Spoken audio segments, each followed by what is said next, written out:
The tide brings secrets. They told me to stay away from Blackwater Beach. The locals warned of dangerous tides and shifting sands that swallowed whole structures over time. But I wasn't a tourist, I was a marine biologist, and Blackwater was where I needed to be for my research.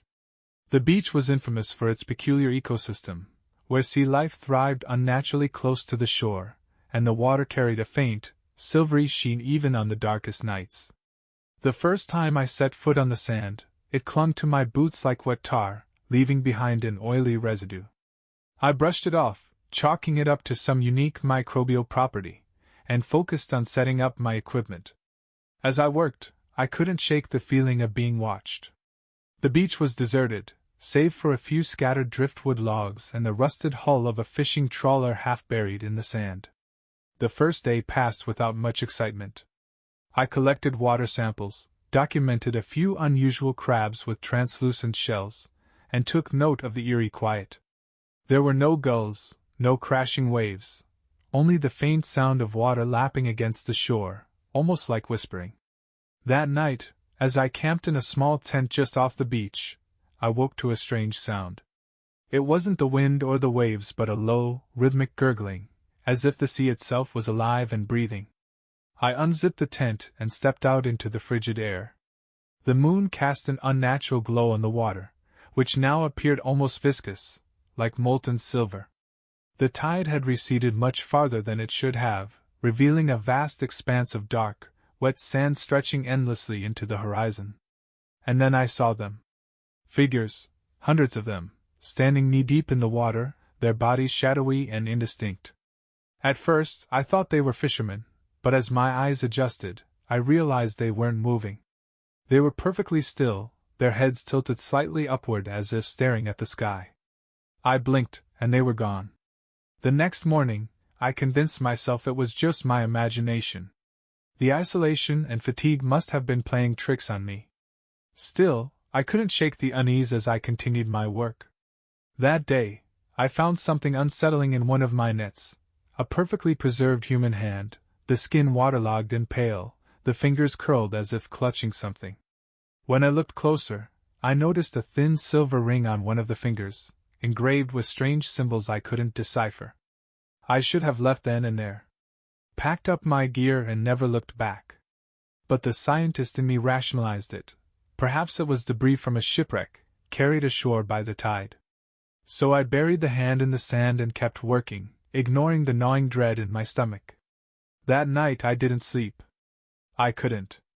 The gurgling returned, louder this time, accompanied by soft splashes as if something large was moving just beyond the shore. I stayed in the tent, gripping a flashlight like a lifeline, but when the whispering began, I couldn't take it anymore. The voices were faint but distinct, speaking in a language I didn't understand. They called to me, urging me to come to the water. I stepped outside, the cold seeping into my bones as I followed the sound. The moon was gone, leaving the beach in near total darkness. But the water glowed faintly, illuminating the figures that had returned. They were closer now, their forms more distinct. They weren't human, not entirely. Their skin was mottled and glistening, their eyes black pits that reflected the light of the water. They stood in silence, watching me. One of them raised a hand and pointed to the ocean. Against every instinct, I took a step closer. And then another. The whispers grew louder, almost urgent. The air felt thick, heavy with the smell of brine and decay. When I reached the water's edge, the tide surged forward, soaking my boots and pulling me slightly off balance. That's when I saw it. A massive, dark shape just beneath the surface, its form shifting and undulating like smoke trapped in water. It had no eyes, no discernible features, but I felt its gaze pierce through me, cold and unrelenting. The whisper stopped, replaced by a single, deafening voice that reverberated in my skull. Join us. I don't remember running back to my tent. I don't remember packing my things or driving away from Blackwater Beach. But I must have, because I woke up in my apartment 2 days later, my clothes still damp and reeking of the sea. I thought it was over until I found the sand. It was everywhere, in my bed, my shoes, even my hair. It clung to me like a curse, no matter how much I scrubbed. And at night, I can still hear the gurgling, the whispers calling me back. The tide never forgets. The tide's pull grows stronger each night. It's not just in my dreams anymore. I wake up to the sound of water sloshing against my bedroom walls, the faint luminescence of silvery waves lapping at the edge of my bed. But when I turn on the light, the room is dry, and the sound vanishes like a mirage. Still, the scent of brine lingers, thick and choking. I've tried to ignore it, to push the memory of Blackwater Beach to the darkest corners of my mind. But every time I close my eyes I see them, the shadowy figures, their black, hollow eyes fixed on me, waiting. And then there's the hand. I buried it, didn't I? Yet last night, it appeared on my kitchen counter, the pale, bloated fingers still gripping that cursed silver ring. I don't know how it got there. I don't know how any of this is possible. But I know what it means. They're getting closer. I've started hearing whispers during the day now, faint murmurs that weave through the white noise of the city. At first, I thought it was people around me, conversations bleeding over from someone's phone call or a snippet of a passing radio. But the words are always the same, spoken in that same alien language I heard on the beach. And they're always directed at me. My hands shake constantly. My skin feels wrong, clammy and cold, like I've just stepped out of the ocean. When I look in the mirror, I swear I see my reflection ripple, the edges of my face blurring like waves distorting a shoreline. I think they're trying to change me. And the worst part? A small, treacherous part of me doesn't want to fight it anymore. There's a pull, deep in my chest, urging me to give in, to return to Blackwater Beach. To join them. The whispers promise peace, an end to the fear, the isolation.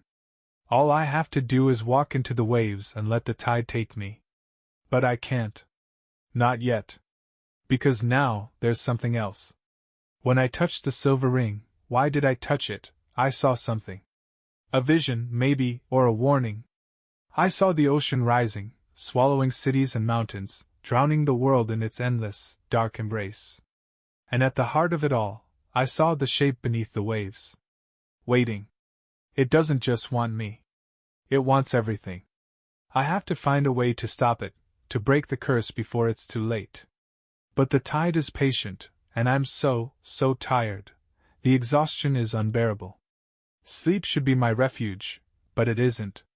Each time I close my eyes, I find myself back at Blackwater Beach. The sand is colder now, and the figures are closer, their features sharpening into grotesque, alien distortions of human faces. Their whispers have changed, too. They no longer sound like words, they're like hooks, burrowing into my mind, dragging my thoughts into the deep. I've stopped leaving the apartment. What's the point? The sand follows me wherever I go. It gathers in the corners, under the furniture, even in the folds of my clothing. I've swept it up a dozen times, but every morning it's back.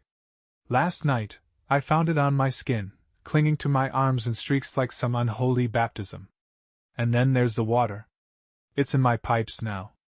When I turn on the faucet, it isn't clear, it's that same silvery, viscous liquid from the beach. It glistens in the light, rippling like it's alive. I try not to touch it, but when I reached for the kettle, a drop landed on my hand. It burned, searing into my skin with a cold so intense it felt like fire. The mark is still there, a pale, circular scar that seems to shimmer when the light hits it just right.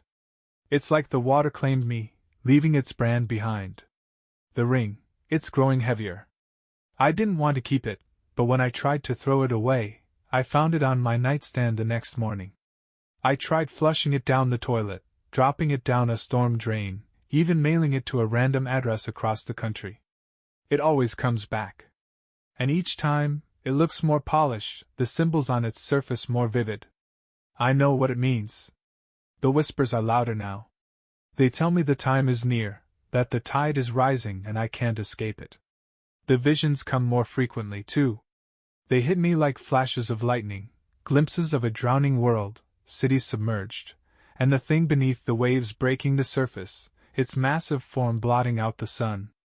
I can hear its voice now, deep and resonant, like the earth groaning under unimaginable weight. It speaks a single word, again and again, in a language I can't understand but feel in my bones. Surrender. I can't do this much longer.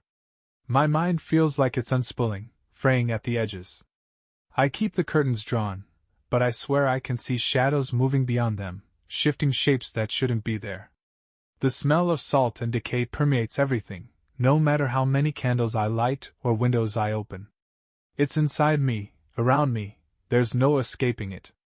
I don't know how much longer I can resist. The ring is on my finger now. I don't remember putting it there, but it won't come off. The more I tug, the tighter it feels, like it's fused to my skin. And tonight, for the first time, I can hear the gurgling. Not just in my dreams or from the sink, it's coming from outside my door. Steady, rhythmic, like a tide lapping at the shore. I don't know if I have the strength to stay inside. Part of me doesn't want to.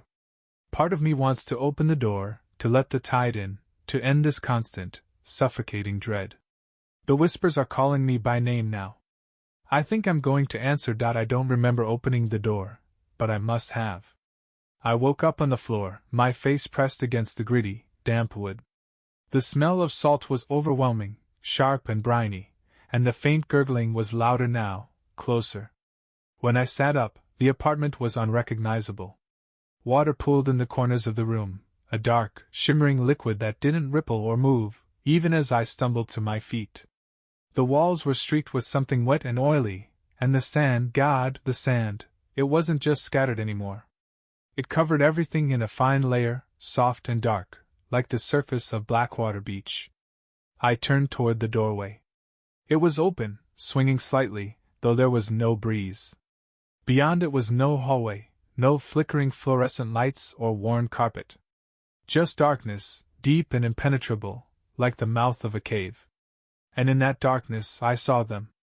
The figures stood silently, their forms just visible at the edge of the black. They were closer now, close enough that I could make out their faces, or what was left of them. Their skin was pale and bloated, stretched taut over bones that seemed too sharp, too wrong. Their mouths were open, but not in a scream. It was more like they were caught mid-breath, frozen in some silent plea. One of them raised a hand, the movement slow and deliberate, and pointed. Not at me, but at the ring. I tried to pull it off again, yanking so hard I felt my skin tear, but it didn't budge. The symbols on its surface pulsed faintly, glowing with a sickly silver light that matched the water pooling at my feet. The figures didn't move, but I could feel their presence pressing in, heavy and suffocating, like the weight of the ocean itself. And then the voice came. Not a whisper this time, but a deep, guttural sound that resonated in my chest, shaking me to my core. Come! The darkness surged forward, spilling into the room like a living thing. It was cold, so cold it burned, and I stumbled back, slipping on the wet sand. My head hit the floor, and for a moment, everything went white. When I opened my eyes, I wasn't in the apartment anymore. I was back at Blackwater Beach. The sand was slick and endless, stretching out to a horizon I couldn't see. The ocean was calm, its surface glassy and still, reflecting the faint glow of the moon. And they were there. All of them. Dozens, no, hundreds, of figures standing at the water's edge, their faces turned toward the sea. I didn't want to join them. My legs moved on their own, the pull of the tide irresistible. With every step, the sand grew colder, wetter, until I was ankle-deep in the silver water. It clung to me like syrup, heavy and thick, and I felt it seep into my skin, filling me with a numbness that wasn't just physical. It was in my head, too, dulling my thoughts, smothering my fear. The voice came again, louder this time, echoing across the water. Surrender. The ocean began to churn, rippling and swirling as the dark shape beneath the surface rose. It was massive, its form shifting and undulating like a living shadow. The air grew thick, heavy with the stench of decay and salt, and the water around me began to pull, dragging me deeper. I tried to fight it, to scream, but my voice was lost in the roar of the tide. The figures in the water turned to face me, their hollow eyes glowing faintly in the moonlight. They reached out, their hands clawing at the air, beckoning me forward. The last thing I saw before the water closed over my head was the ring, its symbols blazing bright, filling the darkness with a terrible, silvery light. and then silence. I woke up gasping, coughing up seawater that burned my throat. I was back in the apartment, sprawled on the floor. But the sand was gone, and the water was gone, and the ring was nowhere to be found. But I can still feel it, wrapped tight around my finger, even though it's not there.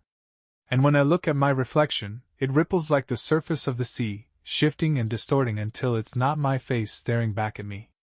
I think I'm still drowning. It's been days since I woke up, or at least I think it's been days. Time doesn't move the way it used to. The hours blur together, slipping through my fingers like sand, and I can't tell if it's night or day anymore. The sky outside the window is perpetually gray, overcast with clouds that never break. The air smells of salt and decay, even though I've scrubbed every inch of the apartment. The worst part is the sound.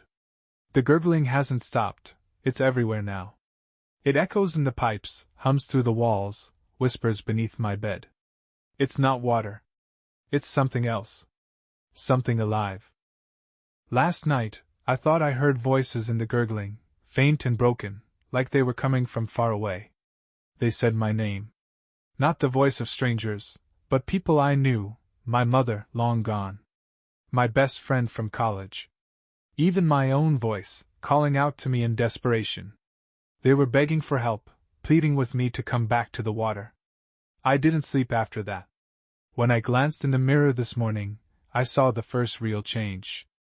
My skin is pale, too pale, almost translucent.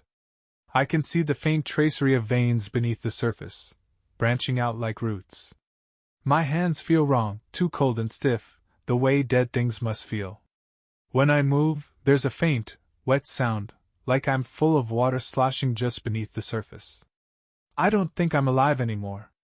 The whispers have become insistent. They tell me to go back to Blackwater Beach, to finish what was started. They say the tide hasn't forgotten me, that I still belong to it. I hear the pull in my chest, like a second heartbeat, steady and rhythmic, matching the sound of the waves. And the ring. It's back. I woke up this morning to find it lying on my pillow, the silver gleaming unnaturally in the dim light. The symbols have changed. They're no longer random carvings. They've arranged themselves into something resembling an eye, unblinking and all-seeing. When I touch it, my vision fills with the ocean, endless and dark, and the shadow beneath the waves waiting for me. I tried to leave the apartment today. I grabbed my keys, my bag, and bolted for the door.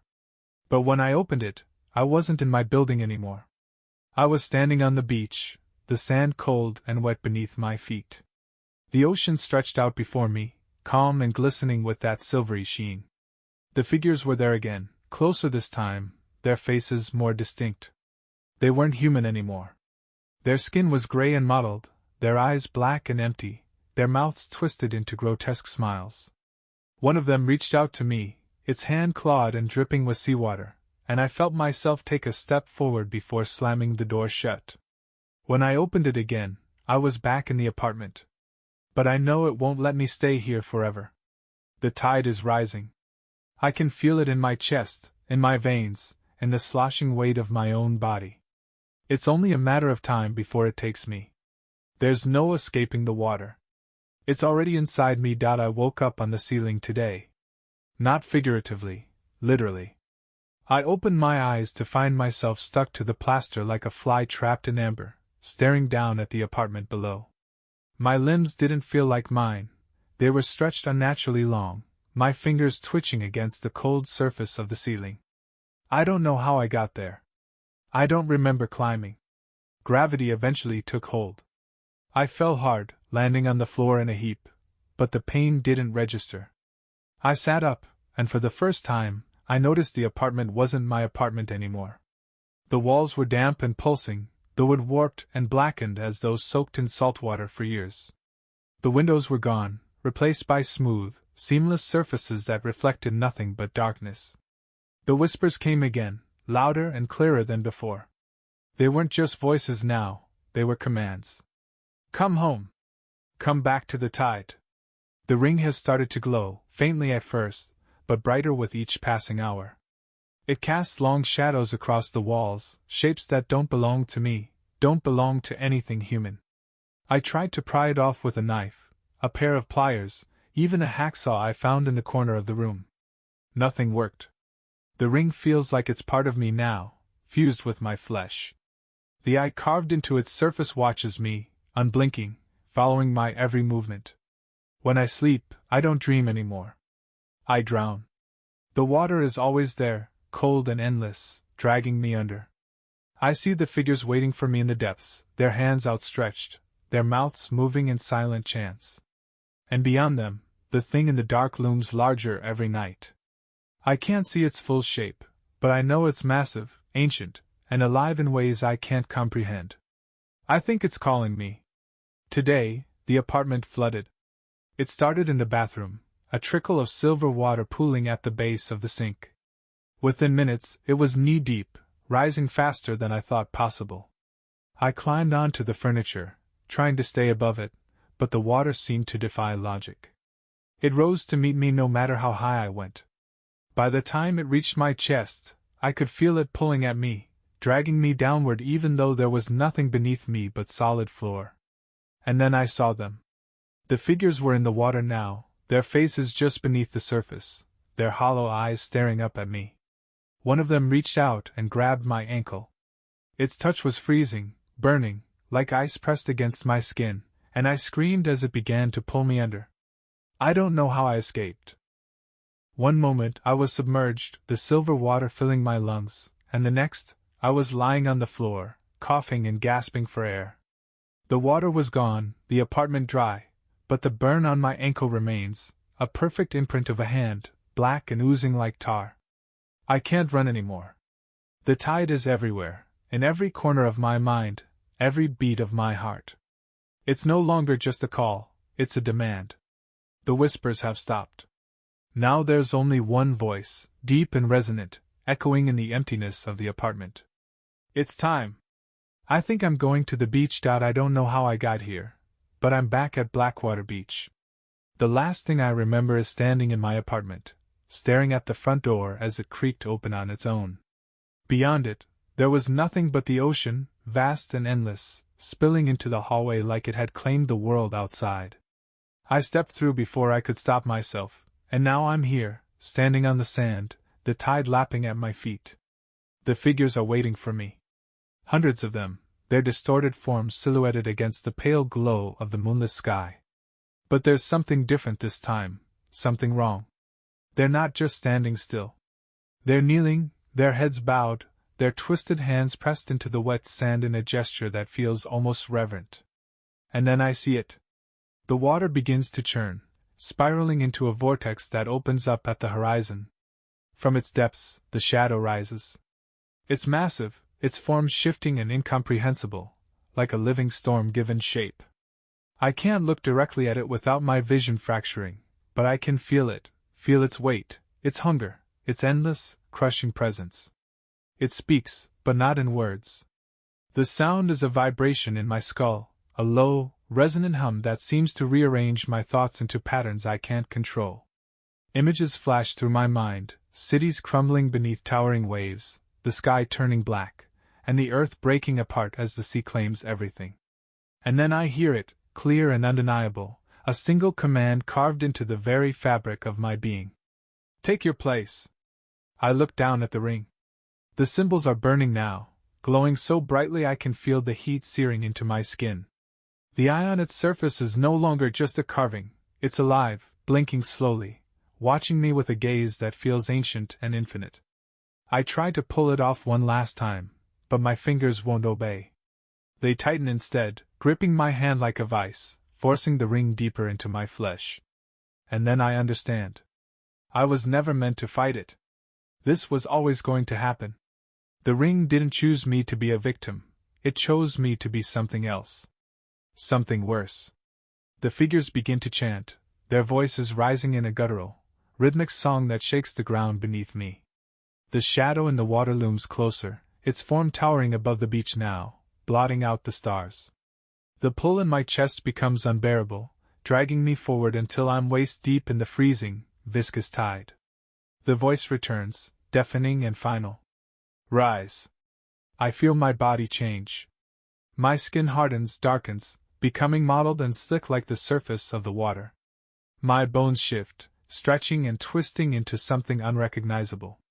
The pain is overwhelming, but it doesn't matter. I'm not screaming, I'm laughing. The tide fills me, and I feel its power coursing through my veins, vast and endless. I look out at the figures on the shore, and for the first time, I see them clearly. They aren't monsters. They're pilgrims, devoted and trembling, awaiting my command. I raise a hand, and they fall silent, their faces turned up to me in awe.